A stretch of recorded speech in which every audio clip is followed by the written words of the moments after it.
மெட்டூரில் பிறந்த பாட்டுத் தலைவனே, வடுகபட்டி வழங்கிய வைரத்தமிழனே.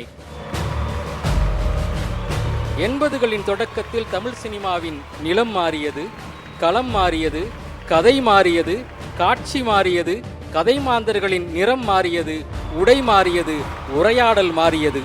ஆனால் பாட்டு மொழி மாத்திரம் பழைய சட்டை போட்டிருந்தது. நீதான் உழுத புழுதியின் செம்மண்ணை எடுத்து வெள்ளித்திரையில் அப்பினாய், கள்ளிக்காட்டின் சொற்களை கொண்டு வந்து கோடம்பாக்கத்தில் ரொப்பினாய்.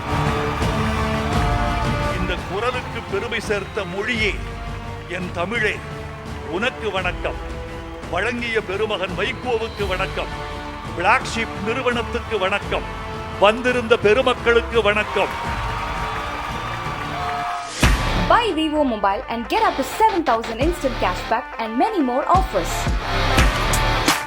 Astra Hearing Care, Vivo, Black Sheep, Voice Awards 2024. Title sponsor Astra Hearing Care. We help ears to hear. Vivo, presented by Lalita Jewelry மற்றும் Bigos. Powered by Jodi, a marriage app for common people. மற்றும் Swastika Fresh Milk and Curd. இது நல்வாழ்விற்கான நேரம். நம்ம ஒரு AV எழுதி வச்சிருந்தோம். ஆனா ஐயாவுடைய குரல்களால அவருடைய பெருமைகளை சொல்லும்போது இது சூப்பர் ஏவியா இருக்கேன்னு நினைச்சிட்டோம். எஸ், அவருக்கான அந்த விருது என்ன, யார் அந்த விருதாளர்? இதோ கவிக்குரல் கவி பேரரசு வைரமுத்து அவர்களுக்கான விருதிற்கான தருணம்.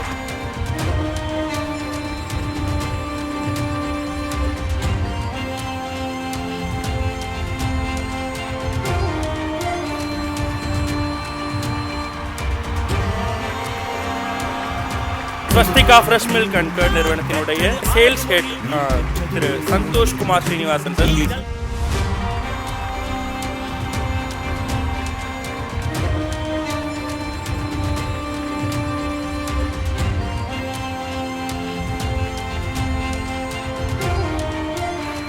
வணக்கம் பெரியோர்களே. விருதுகளின் மீது எனக்கு ஒன்றும் காதல் இல்லை. விருதுகள் சில அடையாளங்கள். விருதுக்கு என்ன பெருமை தெரியுமா? அது எந்த நிறுவனத்தால் வழங்கப்படுகிறது மற்றும் யாரால் வழங்கப்படுகிறது என்பதுதான். இந்த விருதில் நான் பெற்ற பெருமையெல்லாம் வைகோ அவர்களால் அந்த விருது எனக்கு வழங்கப்பட்டது, நான் பெற்றுக்கொண்டேன் என்பதுதான். பிளாக் ஷீப் இந்த நிறுவனத்தை நான் போற்றுகிறேன், பாராட்டுகிறேன். இதன் தலைமை செயல் அலுவலர் கவிதை காதலன் பாலாவுக்கு என் அன்பை நான் தெரிவித்துக் கொள்கிறேன். நல்ல முயற்சி. குரலை அடையாளம் காண்பது என்பது நல்ல முயற்சி. பெரியவர்களே, நீண்ட சொற்பொழிவாற்றக்கூடிய மேடை இது அல்ல என்ற போதிலும் சொல்ல வேண்டிய சில கருத்துக்களை சுருக்கமாக ஒரு சமுத்திரத்தை சங்குக்குள் அடைப்பது மாதிரி சொல்லிவிட்டு அமர வேண்டும் என்று நான் விரும்புகிறேன். இந்த குரல் என்பது ஒன்றும் நம்முடைய முயற்சியில் வந்தது அல்ல. இந்த குரல் என்பது, புலமை என்பது, ரெண்டுக்கும் ஒரு வேறுபாடு இருக்கிறது. புலமை என்பதும் மொழி என்பதும் கவிதை என்பதும் பயிற்சியால் வருவன. ஆனால் இந்த குரல் என்பது மட்டும் பிறப்பால் வருவது. என் தாய் தந்தையர் என்னை எந்தெந்த விகிதத்தில் என் குரல் வளையை படைப்பதற்கு காரணமாக இருந்தார்களோ, எந்தெந்த DNA என்ற மரபு வழி என் தொண்டைக்குள் அமர்ந்திருக்கிறதோ அதுதான் எனது குரல். அதனால் இந்த கவிக்குரல் விருதினை என் பெற்றோர்களுக்கே நான் காணிக்கையாக்குகிறேன். நண்பர்களே, வைகோ அவர்கள் இங்கு பேசிய பொழுது நான் சிலிர்த்து போய் உட்கார்ந்திருந்தேன். வைகோ அவர்கள் பேசினால் எப்படி இருக்கும் என்று நீங்கள் அறிவீர்கள். நான் ஒரு பாட்டு எழுதியிருந்தேன், தமிழில் குயில் பாட வேண்டும் என்று. குயிலுக்கு மொழி கிடையாது, குயிலுக்கு குரல் மட்டும் உண்டு, ஒரு சுரம் மட்டும் உண்டு. அந்த குயில் தமிழில் பாடினால் அந்த குயிலின் குரலால் தமிழ் கேட்டால் தமிழ் எவ்வளவு இனிமையாக இருக்கும், இனிமைக்கு எப்படி இனிமை சேரும் என்றெல்லாம் கற்பித்து கொண்டு எழுதிய வரிதான் தமிழில் குயில் பாட வேண்டும் என்று. தமிழில் குயில் பாடுவது அவ்வளவு எளிதல்ல. ஆனால் சிங்கத்தால் தமிழ் பேச முடியும். சிங்கம் தமிழ் பேசி நீங்கள் கேட்டிருக்கிறீர்களா? அதுதான் வைகோ. ஒரு பேச்சாளன் ஒலிபெருக்கிக்கு முன்னால் வருகிற போது அவன் ரத்தம் கொஞ்சம் சூடாகும். சூடாகி 30 நிமிடங்களில் உச்சம் தொடும். 30 நிமிடங்களுக்கு பிறகு அந்த இரத்தத்தின் சூடு குறையத் தொடங்கும். மேலே போன இரத்தம் கீழே வரும். கொதித்து கிடந்த இரத்தம் குளிரும். அது சொல்லில் தெரியும், வாக்கியங்களில் தெரியும், துணியில் தெரியும். அதனால் ஒரு பேச்சாளன் தன்னுடைய சொற்பொழிவின் பிற்பகுதியில் கொஞ்சம் தளர்ச்சி காண்பான். அவனுடைய மொழி கொஞ்சம் குறையும், துணி கொஞ்சம் குறையும். எனக்கு தெரிந்து 3 மணி நேரம் பேசினாலும் துணி குறையாத, உணர்ச்சி குறையாத, உற்சாகம் குறையாத, இரத்தத்தின் சூடு மாறாத ஒரு பேச்சாளர் எங்கள் வைகோ. அவரை பற்றி பேசினால் பேசிக்கொண்டே இருக்கலாம். அலையின் சங்கீதத்தை எவ்வளவு நேரம் வேண்டுமானாலும் கேட்டுக்கொண்டிருக்கலாம். ஒரு சாரல் மழையில் ஆரோக்கியமானவன் எவ்வளவு நேரம் வேண்டுமானாலும் நனைந்து கொண்டிருக்கலாம். ஒரு குழந்தையின் சங்கீதத்தை எவ்வளவு நேரம் வேண்டுமானாலும் ரசித்துக் கொண்டிருக்கலாம். வைகோ அவர்களை பற்றி எவ்வளவு நேரமும் பேசிக் கொண்டிருக்கலாம். அதற்கு மேடை இது வென்று. நண்பர்களே, நான் என்னுடைய குரலை ரொம்ப கவனமாக பாதுகாக்கிறேன் என்றால் என்னுடைய குரல் சும்மா ஐஸ்கிரீம் சாப்பிட்றதில்ல, நான் தயிர் சாப்பிட்றதில்ல, சாக்லேட் சாப்பிட்றதில்ல, இப்படி பாதுகாக்கவில்லை. அது சராசரி மனிதனே பாதுகாப்பான். சில தொண்டைகள் பாதுகாக்கப்பட்டாலும் படாவிட்டாலும் அது எந்த நிலையில் இருக்கிறதோ அந்த நிலையில் மட்டும்தான் இயங்கும். ஆனால் நண்பர்களே, ஒரு உண்மையை சொல்கிறேன். என்னுடைய குரலில் ஒரு விளம்பரத்திற்கு 1 கோடி ரூபாய் தருகிறேன் என்று வந்தவர்கள் உண்டு. குரல் மட்டும் கொடுத்து விட்டு போங்கள், 80 செகண்ட்ஸ், 80 நொடிகள் உங்கள் குரல் மட்டும் எங்கள் நிறுவனத்தை பற்றி சொன்னால் போதும் என்று வந்தவர்கள் இருக்கிறார்கள். நான் அவர்களுக்கு சொன்னேன், 1 கோடி ரூபாய் எனக்கு பெருந்தொகைதான், எனக்கு வேண்டிய தொகையும் கூட. பொருளும் அருளும் இல்லாமல் வாழ்பவன் இல்லை, பொருளிலார்க்கு இவ்வுலகம் இல்லை என்று எங்கள் வள்ளுவ பேராசானே வழங்கிவிட்டு போயிருக்கிறார். ஆனால் ஒன்று சொல்ல வேண்டும், இந்த குரலை நான் உண்மைக்கும் தமிழுக்கும் மட்டுமே பயன்படுத்துகிறேன். இந்த ஒலிபெருக்கியில் நான் பேச வந்தால் முற்றும் சத்தியம், முற்றும் உண்மை. என் உடல், என் உள்ளம், என் மூளை எல்லாம் ஒரு புள்ளியில் இயைந்து ஒரு சத்தியத்திற்கு மட்டுமே குரல் கொடு என்றால் அதுதான் என் பேச்சு. உங்கள் நிறுவனம் நல்ல நிறுவனமாக இருக்கலாம், நாளை தோற்று போனால், நாளை பொய்யாகி போனால் என் குரலும் அல்லவா பொய்யாகி போகும், என் குரலும் அல்லவா அந்த துன்பத்துக்கு துணை வரும். வேண்டாம், நான் நம்புகிற பொருள், நான் சத்தியம் என்று நினைக்கிற பொருள், அதை பேசுவதற்கும் சொல்வதற்கு மட்டும்தான் இந்த குரலை வைத்திருக்கிறேன். இந்த குரல் இரவலுக்கு வராது, விளம்பரத்துக்கு வராது, பொருளுக்கு வராது என்று தடுத்து வாழ்ந்து கொண்டிருக்கிறேன். இதுதான் என் குரலை நான் பாதுகாத்து வைத்திருக்கும் ரகசியம் என்று உங்களுக்கு சொல்லிக் கொள்கிறேன். நண்பர்களே, காக்கை குரல் கொடுக்கிறது, அது கரைகிறது என்று சொல்லப்படுகிறது. குயில் குரல் கொடுக்கிறது, கூவுகிறது என்று சொல்லப்படுகிறது. மயில் குரல் கொடுக்கிறது, அகவுகிறது என்று சொல்லப்படுகிறது. சிங்கம் முழங்குகிறது, கர்ஜிக்கிறது என்று சொல்லப்படுகிறது. யானை குரல் கொடுக்கிறது, பிளிறுகிறது என்று பேசப்படுகிறது. புலி குரல் கொடுக்கிறது, உருமுகிறது என்று உச்சரிக்கப்படுகிறது. மனிதன் குரல் கொடுத்தால் மட்டும்தான் பேசுகிறான் என்று சொல்லப்படுகிறது. அந்த பேசுவதற்கு மொழி துணைக்கு இருக்கிறது. இந்த குரலுக்கு பெருமை சேர்த்த மொழியே, என் தமிழே, உனக்கு வணக்கம்.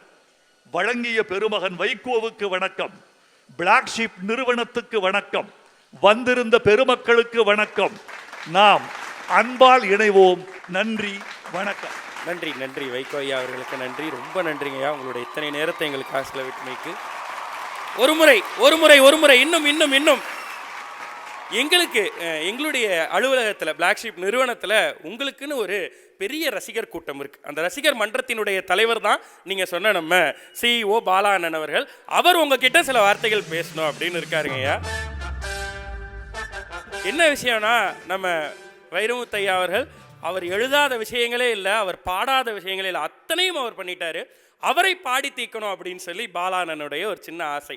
அவரை பார்த்து பார்த்து கேட்டு கேட்டு கவிஞரானவர் இவர். ஸோ அவருக்காக ஒரு கவிதை வெடிச்சிருக்கார், அதை இங்கே பாடணும்.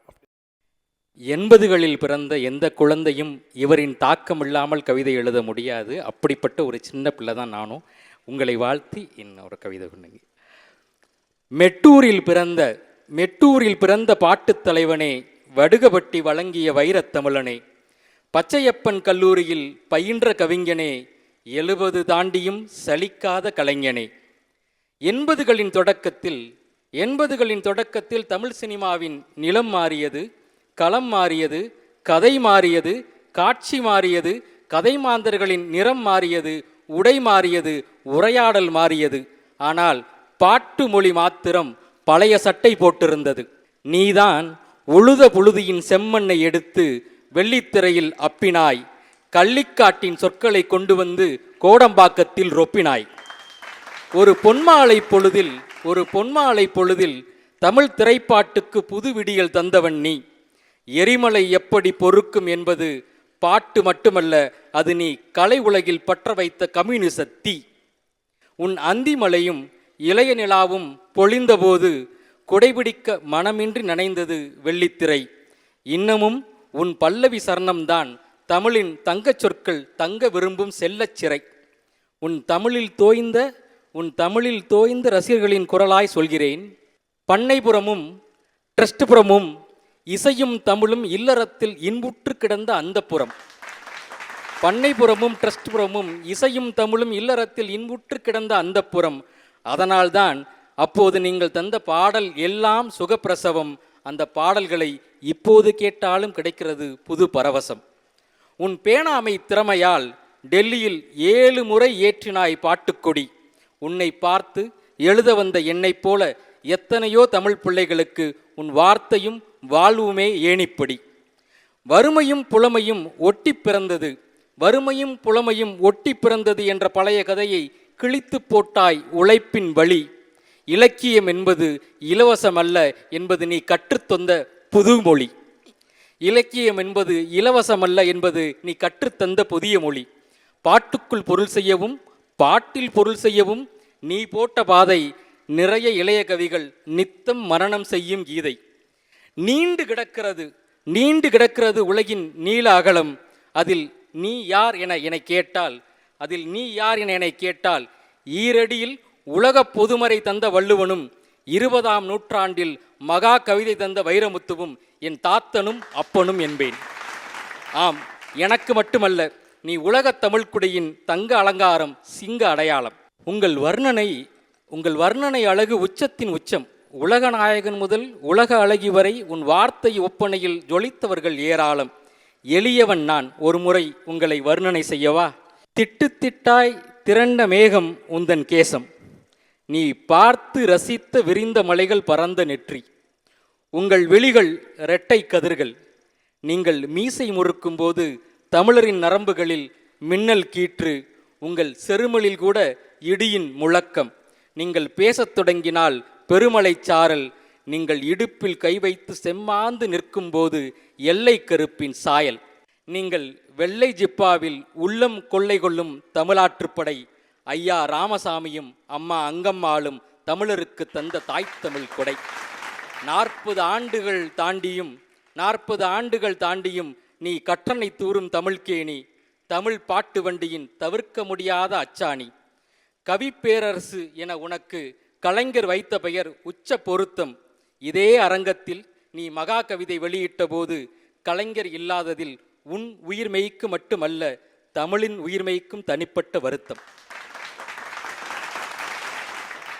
கண்ணுக்கு மையழகில் மென்குரலாய், கருவாச்சி காவியத்தில் பெண் குரலாய், கத்தாளங்காட்டு வழியில் மண் குரலாய், உன் குரல் காலமெல்லாம் தமிழர் காதுகளில் ஒலிக்கும், உன் கவிதை மொழியில் செழிக்கும், தமிழ் நிலம் வராக நதி வழி வாய்ந்த உன் கவிதை மொழியில் செழிக்கும்.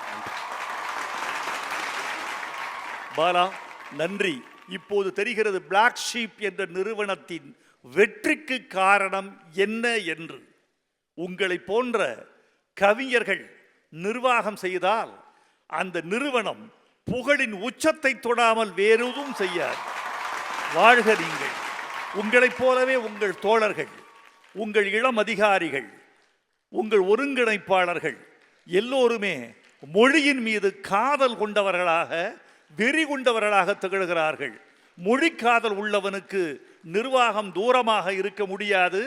வெல்க உங்கள் நிறுவனம், வாழ்க பிளாக் ஷீப். அந்த கவிதையை என்னிடம் கொடுத்து விடுங்கள்.